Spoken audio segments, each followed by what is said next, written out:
The Mystery of BELICENA VILLCA. Fourth Book. Quest for Uncle Kurt.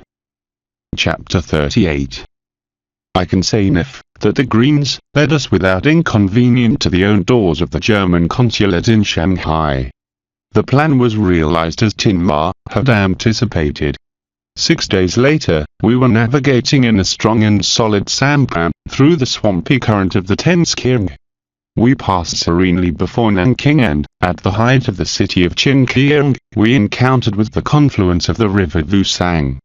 With great ability, the captain turned the rudder, and introduced in the descendant current of this last river, because 500 kilometers ahead, over its right shore, is the popular Shanghai. It is unimaginable that commodity that such innocent sampan transported. Of course, that it would not be much if it was inspected at close range, and admired the row of cannons from port to starboard, and the 2 heavy machine pistols from bow to stern. But the cautions were not exaggerated, because the ship contrabanded weapons, explosives, fine fabrics, porcelain, metals, minerals, spices, foods, opium, and even deserters of both Chinese sides, or vulgate letters, apart from the classic shipload of Chinese whores, from which no similar organization could dispense with. With so heterogeneous and dangerous products, we were an insignificant nuisance.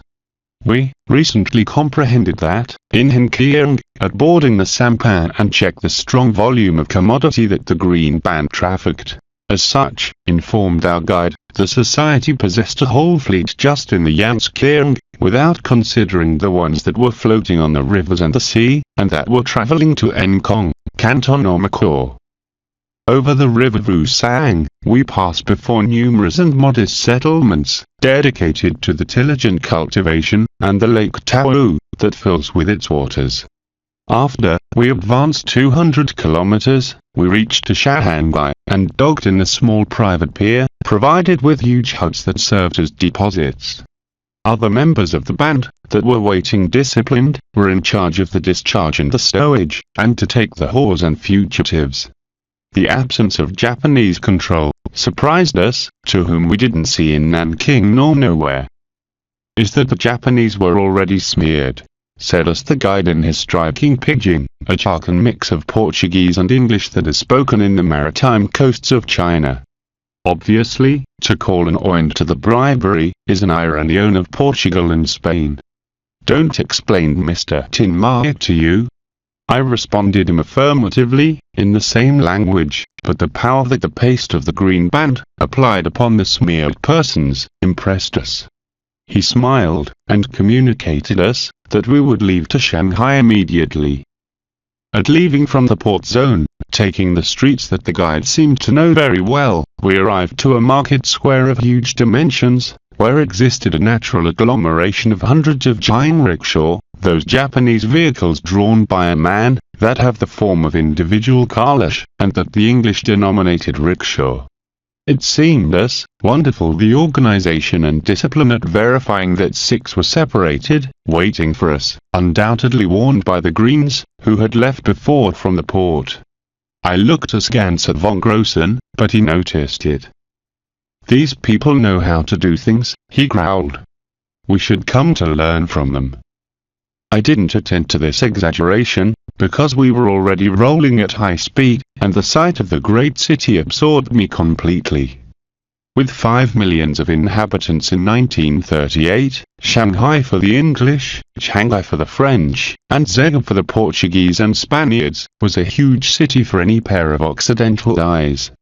Now, we were going to Model Colony, or Bund, the isle that the Occidental knew to raise in middle of an insalubrious swamp, which was the only place conceded by the Chinese, in the Treaty of Nanking 1842, rubricated with pure cannon shots by the English, which in that year occupied Shanghai, and despite of the 250 cannons of the batteries over the Vusang, the pirates disembarked the infantry that neutralized the cannons, and marched over the city, while the ships ingressed through the northern door and the Chinese fled from the southern door. Over these swampy terrains, a magnificent European citadel was raised, walled with cobbled canalization of the water, and paved and illuminated streets. Enormous edifices were constructed belonging to the three occupant potencies, England, United States, and France, and soon emerged three characteristic neighborhoods of these nationalities, apart from the inevitable Chinatown, called Natao by the Chinese. The three colonialist potencies obtained extensive zones of private port to make that their companies of the external trade install commercial factories. When the Germans pretended to enter in this business, the port was already distributed and they were obeyed to pay franchises to their competitors. Anyhow, it was not too much what Germany traded with Shanghai, although enough to request the presence of the consul. The embassy was located in Nanking. Naturally, the Japanese presence in Shanghai, and distrust for the imperialist Carthaginian potencies that had operated in the region, opened promissory expectations for Germany to obtain a major part of the loot. The rickshaws crossed the barbed fence on the run, then a well-maintained garden, and they stopped in front of the portal of a mansion of Rhenish style. A sergeant of the Kriegsmarine approached to us while we descended. "Heil Hitler!" saluted von Grossen. "I am the SS Standartenführer Karl von Grossen, in a special mission, Sergeant. We need to see the consul urgently." "Yes, sir," accepted the Marine. "Do the favor to give me your documents, and you'll be attended immediately." "We don't have documents, Sergeant." "Here you have a list with the names and military grade of these gentlemen that accompany me in the mine. We're all officers SS." The provident von Grossen had drafted a note for the consul, anticipating a possible bureaucratic blockage. It said thus: "Mr. Consul of the Third Reich, Shanghai, we present ourselves before you, and we request to be repatriated to Germany immediately. The SS Standartenführer, Karl von Grossen, the SS Sturmbannführer, Kurt von Subemmer, the SS Obsmführer, Eskadfil, and the men coming from Buthen, the Gurkha Bangai, and the Lopa Shriveria, all integrants of the Operation First Key, ultra-confidential, Kobelei, RSHA, authorized, Hitler, Himmel, Heydrich. We salute you attentively. Sign, Karl von Grossen, Commandant of the Operation First Key." "Wait a moment, sir," requested the Marine, and entered to the edifice quickly. Another guard still remained outside. "It seems that everything is fine," said the Green. "I will retire right now, but I'll stay one day in Shanghai. You can search me in the port, if appears any problem, and, if I have left, I will give you the name of a contact to whom I'll inform that you're under the protection of the Green Band. Remember that we can always take you out of China." Fortunately, it was not necessary to resort to the secret society of the Chinese underworld. While we were waiting for the sergeant, von Grossen interrogated the Marine. He informed him that the consulate was located at the end of the French neighborhood, almost next to the steamer in Qingpan, surrounded by the offices of the few German companies that traded with Shanghai. He also said him that, in the port were anchored 2 German ships, with exit predicted for 3 and 7 days later. The sergeant came back accompanied by a diplomatic secretary. "Come in please, gentlemen," he ordered. The 5 of us entered to a comfortable waiting room. "Take seat, you'll be attended immediately," he asked, and went out through a panel door, not without giving a gaze of distrust to Bangai, Shriveria and the Doc Deva. We had to wait 1 hour, until the secretary finally returned and led us to the office of the consul. He was a diplomatic of Korean natal from colony, sent to Shanghai surely to take advantage from his natal knowledge of the French, and the university English. Impeccably dressed with black suit, not represented more than 40 years old, and seemed to be calm. "I am sorry for the delay, but I had to call to Nanking." You could not imagine in what manner protested the ambassador, Baron Heinrich von Baden, for what he considers an intromission of the RSHA in the Ministry of Foreign Affairs.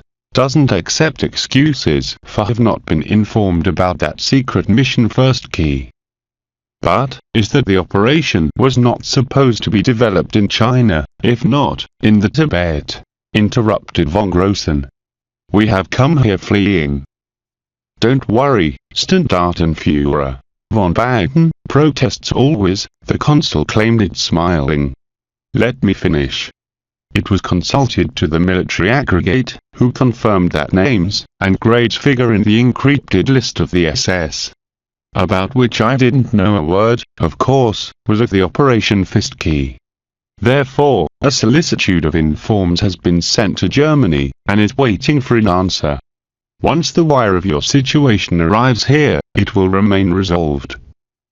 And how much can delay it? I asked irrationally. How could we know?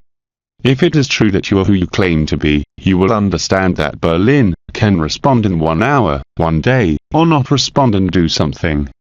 Concerning to the RSHA, no one can anticipate its reaction.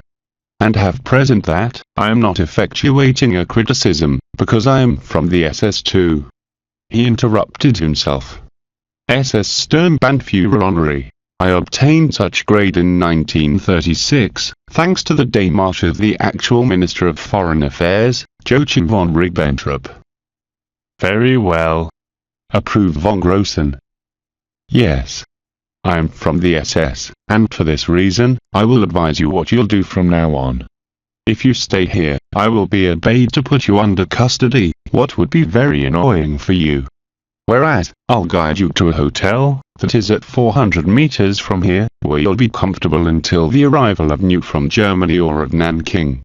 To the ambassador, I will tell that I couldn't stop you, and that, in any case, you are secure there. They didn't have their real documents, but, do you have other documents? Money. It seems to me that you must be provided of them, because without them you would have not achieved to cross China. Indeed, Sturmbannführer Consul.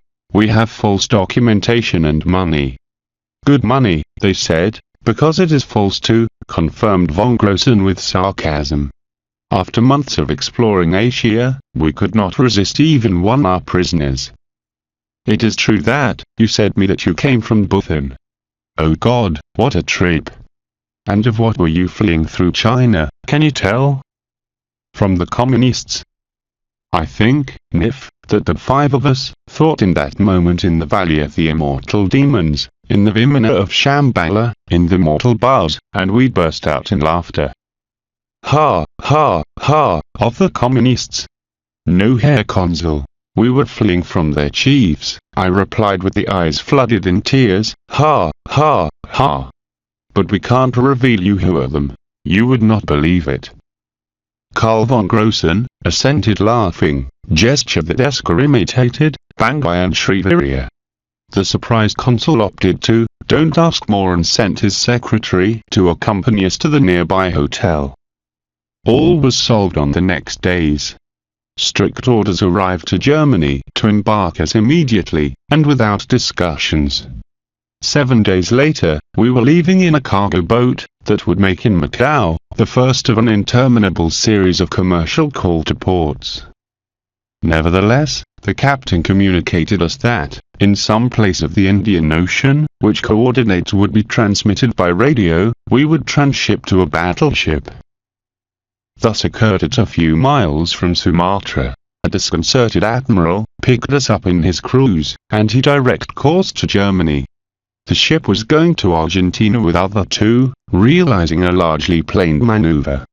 At the height of the city of El Cabo, he received the order to deviate towards the Indian Ocean, to pick up 5 passengers.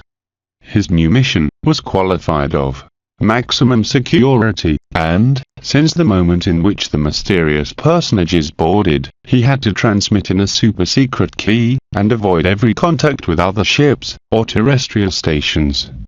No one had to be able to localize the crews, because, on the contrary, existed the possibility that they could enter in operations. Who would attack us in times of peace? Mumbled the admiral. This must be another game of Major State, a probationary secret maneuver for the Kriegsmarine. The admiral not imagined that if the Senarchic forces would have known the location of his ship, and the identity of its occupants, they would have sunk it, right there,